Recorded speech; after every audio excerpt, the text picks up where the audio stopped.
Well, hey there, Vineyard family. Hey, we are now in the middle of the Passion Week, Holy Week, as we move towards Resurrection Sunday. And I just want to remind you about the various things that we've planned for and created to just make space for us together to encounter the story of Jesus' death and resurrection and what it means for us, and to both to be reminded and refreshed and to receive the hope that is there.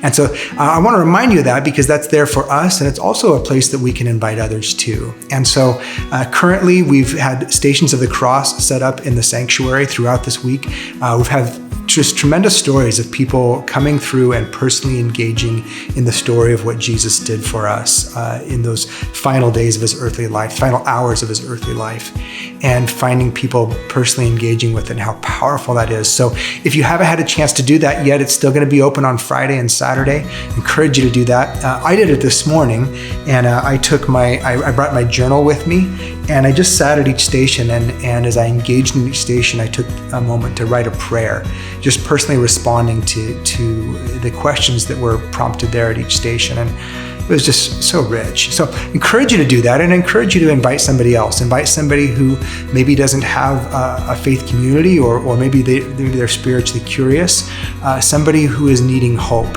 Invite them to come be a part of that. And then on Good Friday at 7 o'clock, we are going to meet in the sanctuary and have a Good Friday service.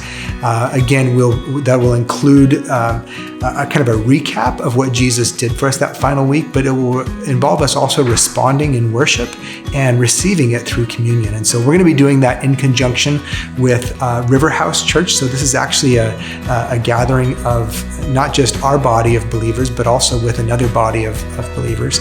So that's going to be a rich time. And then on Resurrection Sunday, we'll gather again for a time of celebration and really receiving all of the hope that we find in Easter. So I want to encourage you, be here yourself, be present, but also consider who to invite, who to include. Because if there's something the world needs right now more than anything else, it is hope. And there is hope that is found in the resurrection of Jesus.